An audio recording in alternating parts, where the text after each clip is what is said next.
हर औरत की जिंदगी की कोई ना कोई कहानी तो होती ही है, या कहे कि औरत की जिंदगी एक कहानी ही है। आज की कहानी है विनीता की। विनीता एक बहुत ही सीधी सादी औरत थी। जिस दिन से विनीता बहू बनी थी, उस दिन से ही उसने अपनी पूरी जिंदगी अपने ससुराल वालों के नाम कर दी थी। सुबह 4:30 बजे विनीता के फोन का अलार्म बजता है। 4:30 बज गए। कब सुबह होती है पता ही नहीं चलता। हे भगवान, मेरे घर में हमेशा सुख शांति बनाए रखना। बिस्तर पर बैठी हुई विनीता अपने ससुराल की शांति की कामना कर अपना दिन शुरू करती है। 6 बजे तक विनीता नहा धोकर पूजा कर रसोई में चली जाती है और अपने सास ससुर के लिए चाय बनाना शुरू कर देती है। ये रही पापा जी की बिना चीनी की चाय, और ये मम्मी जी की ज्यादा चीनी वाली चाय। सब्जी में तो बस आलू और पत्ता गोभी ही है। व्योम तो पत्ता गोभी खाता नहीं और आलू खा खाकर सब बोर हो गया। क्या बनाऊं नाश्ते में? किसी आम गृहिणी की तरह विनीता का सारा दिन भी इसी सोच में जाता कि खाने में क्या बनाऊं। कि तभी बहू, चाय। विनीता जल्दी जल्दी अपने सास ससुर को चाय देती है और नाश्ते की तैयारी में लग जाती है। जब वो सभी को नाश्ता परोस रही थी, तो वो देखती है कि उसका देवर फोन में खाने के वीडियो देख रहा है। आजकल खाने की कितनी डिशेस आ गई है। मैगी के पकोड़े, बर्गर, पिज्जा। क्या सही है। ये आपने क्या बनाया है भाभी? आज घर में 2 ही सब्जी थी ना, और दोनों ही आपको पसंद नहीं है, इसलिए मैंने पोहे बना दिए। अब यही बना है तो यही खाना पड़ेगा। व्योम के चेहरे को देखकर विनीता को बुरा लगता है और वो खुद ही खुद में ख्याली पुलाव पकाना शुरू कर देती है। आज के जमाने के खाने का आइडिया भी नहीं है मुझे। पोहे उपमा यही तो जानती हूँ मैं। क्या विनीता, किस जमाने की है तू? कुछ दिनों बाद कोई तेरे खाने को पूछेगा भी नहीं। विनीता पूरा दिन इसी टॉपिक के बारे में सोचती रहती। रात को सभी वापस काम से लौटते हैं। फिर खाना खाकर सभी एक साथ टीवी देखने बैठते हैं। ये टीवी का मॉडल बहुत पुराना हो गया है। अब तो स्मार्ट टीवी ले ही लेना चाहिए। वाईफाई से चलेगा टीवी, कोई टेंशन नहीं। रिमोट इधर हुआ तो फोन से टीवी ऑपरेट कर लेंगे। क्यों विनीता? मेरा मतलब है ये टीवी ठीक ही है, यही रहने देते हैं। इतना मॉडर्न बनकर क्या फायदा? बाप रे, विनीता के सामने खर्च की बात करती, बेकार में अभी नाराज हो जाती। इन्हें लगता है कि मुझे स्मार्ट टीवी के बारे में पता ही नहीं है। सब मुझे गंवार समझते हैं। अरे मैं हूं ही गंवार, इनका भी क्या दोष। आज तक रसोई में ही तो रही हूँ, आता ही क्या है मुझे। और फिर से खुद ही खुद में विनीता बातों को अपने दिमाग में घुमा रही होती है। तभी व्योम कहता है, मुझे आप सबसे एक बात कहनी थी। वो मेरी फ्रेंड है ना पूजा, पापा जिससे आप मिल चुके हैं। हाँ हाँ, वो अग्रवाल जी की बेटी। जी, मैं उससे शादी करना चाहता हूँ पापा। बच्चे बड़े हो गए उषा जी, खुद के लिए लड़की भी खुद ही पसंद कर ली। आजकल कोई माँ बाप की मंजूरी के लिए रुकता ही नहीं है। हम हाँ करे या ना करे, शादी तो ये खुद की मर्जी से कर ही लेंगे। बिल्कुल भी नहीं पापा, आप अगर मना कर दोगे तो मैं शादी नहीं करूंगा। अरे ये मजाक कर रहे बेटा, ये तो बड़ी खुशी की बात है। हम कल ही बात चलाते हैं अग्रवाल जी से तेरी शादी की। बेटे ने कह दिया और आप चल पड़ी रिश्ता लेकर। पहले कंफर्म तो कर लीजिए कि लड़की को ये लड़का पसंद है कि नहीं। मुझे तो नहीं लगता कि इस लड़के को कोई भी लड़की पसंद करेगी। भगवान जाने क्या मति मारी गई होगी पूजा की। क्या सही कह रहा हूँ ना बहू? हाँ, मैं क्या बोलूं पापा जी, आपको जो सही लगे। ये लीजिए, पूछा भी तो किससे आपने। अगले ही दिन व्योम के घर वाले पूजा के घर रिश्ता लेकर चले जाते हैं और बात पक्की करके ही लौटते हैं। अब तक अपने ससुराल की इकलौती बहू विनीता अब जिठानी बनने वाली थी। अब मिलोगे ना भाभी पूजा से तो बहुत खुश हो जाओगी। इतनी टैलेंटेड लड़की है भाभी, क्या बताऊं। मुझसे भी ज्यादा सैलरी है उसकी। सबने कहा था देख लेना तुझे छोड़ देगी बाद में, पर देखो उसने पैसे के ऊपर प्यार को रखा। अच्छा, मेरी होने वाली देवरानी जी ऑफिस भी जाती है? सिर्फ ऑफिस नहीं जाती भाभी, घर का काम भी आता है। हर चीज में एक नंबर है, कहो तो बिल्कुल परफेक्ट। देवर जी कितने खुश हैं पूजा की नौकरी को लेकर। सही बात है, कौन ही नहीं चाहेगा कि उसकी बीवी कमाए। सत्यम जी भी तो सोचते होंगे कि काश मैं भी कमाती, पर मैं तो यहाँ एक पैसा भी नहीं लाती। किसी काम की ही नहीं हूं मैं। और धीरे धीरे इन चीज़ों को ही विनीता अपने दिल में भरती जाती है और धीरे धीरे उसे इन्फीरियरिटी कॉम्प्लेक्स हो जाता है। वो खुद का वजूद खोने लगती है। कुछ दिनों बाद व्योम और पूजा की सगाई हो जाती है। एक रोज अपने कमरे में व्योम पूजा से बात कर रहा था और इत्तेफाक से उसी वक्त विनीता व्योम के कमरे से बाहर से गुजर रही थी। अरे नहीं पूजा, भाभी को कहाँ बाहर लेकर जाएंगे? उन्हें कहाँ समझ में आती है ये चीजें। बस बहुत हो गया विनीता, अब तुझे खुद को बदलना ही पड़ेगा, वरना एक एक कर तू सबसे अलग होती जाएगी। और 1 महीने बाद पूजा दुल्हन बनकर अपने ससुराल आ जाती है। एक अच्छी बहू की तरह पूजा अपनी पहली रसोई की तैयारी करने किचन में जाती है। भाभी घर में मेयोनीज होगी क्या? मैंने पूरे किचन में ढूंढा पर मुझे कहीं नहीं मिली। मेयोनीज क्या चीज़ होती है पूजा? मैंने तो ऐसा कभी कुछ इस्तेमाल नहीं किया रसोई में। अनियन गार्लिक पेस्ट भी नहीं है क्या? अच्छा कोई बात नहीं भाभी, मैं अभी मंगवा लेती हूँ, आप टेंशन मत लीजिए, आप आराम से बैठिए। आज का खाना मैं बनाऊंगी। बहुत दिन काम कर लिया आपने, अब आप कुछ दिन छुट्टी ले लीजिए और आराम से अपनी देवरानी के हाथों के बने खाने को खाइए और आनंद उठाइए। कुछ देर बाद पूजा सभी के लिए खाना तैयार कर बाहर टेबल पर लगाती है। अरे लगता है बहू तूने पूरा का पूरा रेस्टोरेंट ही टेबल पर ला कर रख दिया। वही तो मैं देख रहा हूँ, इतने कम टाइम में तुमने पिज्जा भी बना दिया पूजा, मानना पड़ेगा। काफी जल्दी काम करती हो तुम। अब खा कर भी देखते हैं कि सिर्फ देखने में ही अच्छा है या खाने में भी। सभी पूजा के हाथ के खाने को खाकर वाह वाह करते नहीं थकते। वाह बहू वाह, क्या खाना बनाया है तूने, बहुत अच्छा। ऐसा कुछ तो पहले मैंने कभी खाया ही नहीं। क्यों उषा जी? अरे वही तो। किसी को मेरे हाथों के पराठे पसंद नहीं, सभी को यही सब खाना है। 1 हफ्ते बाद से ही पूजा अपना ऑफिस ज्वाइन कर लेती है। पूजा जैसी थी वैसे ही अपने ससुराल में भी रहती। ऑफिस जाने के लिए वो ऑफिस के कपड़े पहनती, हिल्स पहनती और जैसे उसे रहना होता वैसे ही रहती। पर उसे देख देख कर अब विनीता को ऐसा लगने लगा था कि विनीता की ड्रेसिंग में कोई कमी है।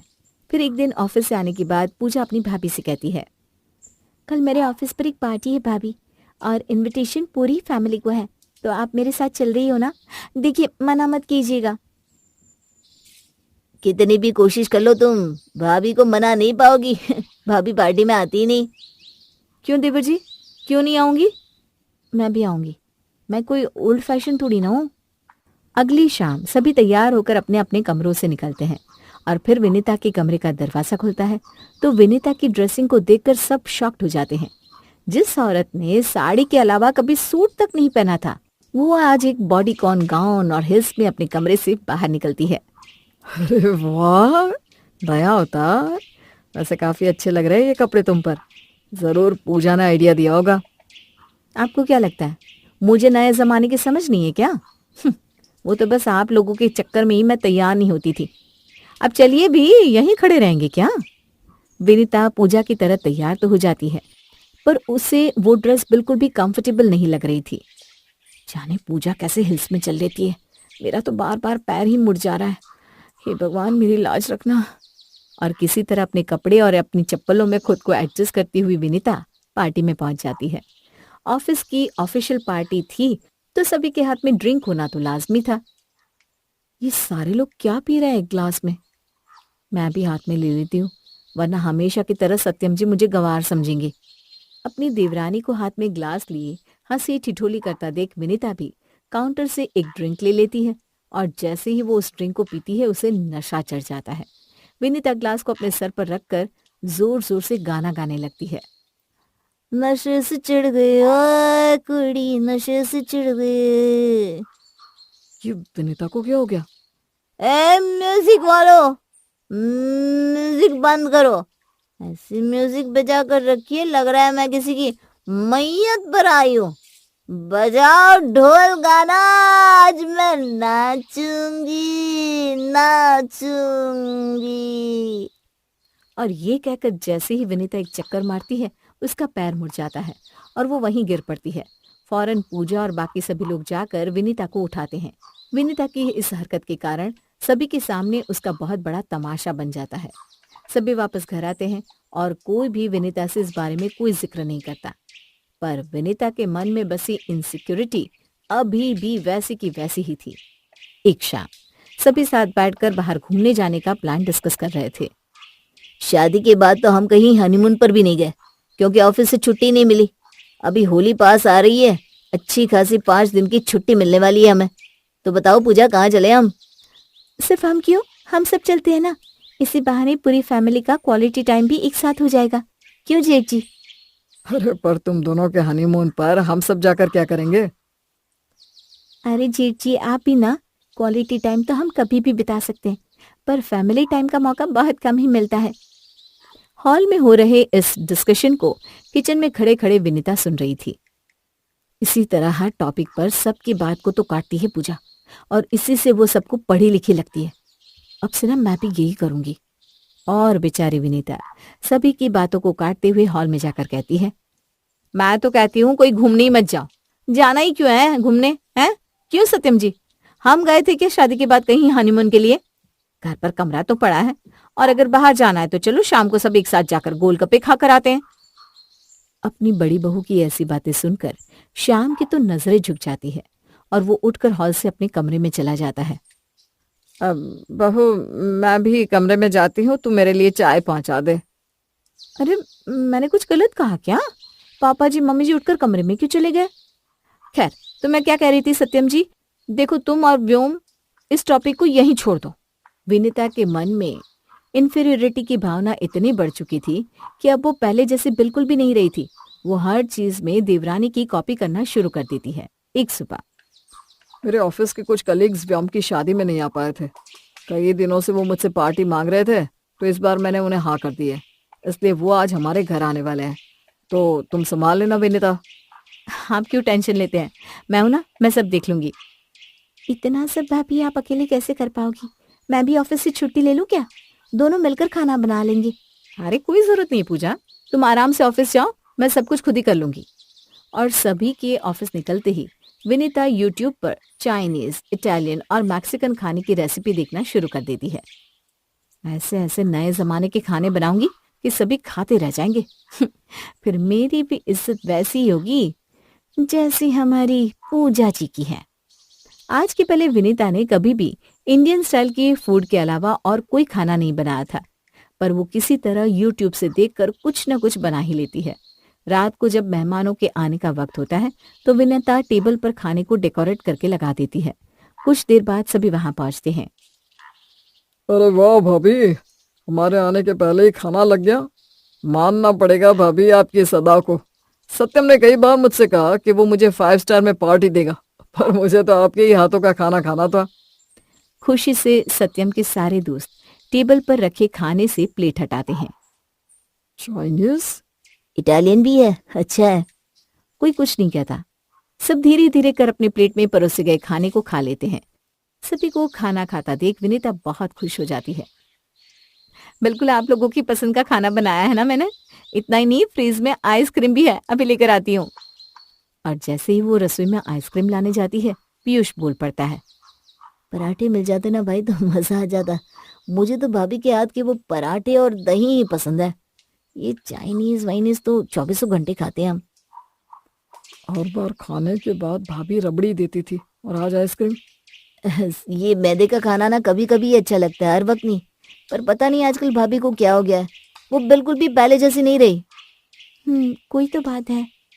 पूजा को कहीं ना कहीं अंदाजा हो जाता है कि उसकी भाभी की हरकतों के बदलने का कोई ना कोई गहरा कारण है। हमेशा की तरह सुबह 4:30 उठकर भगवान से अपने ससुराल की शांति मांगने वाली विनीता आज कुछ अलग ही करती है। सुबह हो गई है, पहले यूट्यूब चेक करती हूँ कि सुबह सुबह क्या करने से लोग आपको भाव देने लगे। गूगल, ऐसा क्या करे कि लोग आपको भाव दे? सुबह का टाइम ही लोगों को अपनी तरफ खींचने के लिए सबसे बेस्ट होता है। उठने के बाद ऐसे रंग बिरंगे कपड़े पहने कि लोगों की सीधी नजर आप पर ही पड़े। रंग बिरंगे कपड़े? अच्छा। बेचारी भोली भाली विनीता नहा धोकर ऊपर गुलाबी रंग का कुर्ता और नीचे पीले रंग का पजामा पहन लेती है। ऐसे तो किसी की भी नजर मुझ पर ही पड़ेगी, पर कुछ तो कमी लग रही है। यूट्यूब पर देखती हूँ। विनीता यूट्यूब खोलती है कि सामने एक रील प्ले होती है। शुक्र लोगों को आपकी तरफ एकत्रित करता है और उसके लिए आपको ज्यादा से ज्यादा खुशबूदार परफ्यूम लगाना चाहिए। बहुत सारा परफ्यूम, हाँ, ये सही रहेगा। अपने पति के कब्बर्ड से विनीता परफ्यूम की बोतल निकालती है और पूरी की पूरी परफ्यूम की बोतल खुद पर छिड़क कर जैसे ही विनीता कमरे से बाहर हॉल में आती है, सभी उसकी शक्ल देखते रह जाते हैं। मुझे लग ही रहा था तेरे दिमाग में कुछ तो खिचड़ी पक रही है, पर यह नहीं पता था कि वो खिचड़ी अब तक पक रही है। अरे क्या हो गया है बहू तुझे? इतने अतरंगी हरकतें क्यों करने लगी है तू? ये सब क्या है विनीता? ये कैसे जोकर जैसे भड़कीले कपड़े पहन लिए तुमने? यूट्यूब से सीखा मैंने कि ऐसे कपड़े पहनने से ना लोग आपको पसंद करते हैं।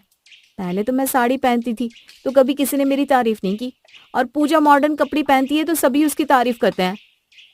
भाभी, जरा यहाँ तो आइए कमरे में, मुझे आपसे कुछ बात करनी है। पूजा अपनी भाभी के साथ कमरे में जाती है। हम सब आपको बहुत पसंद करते हैं भाभी, वैसी ही जैसी आप हो।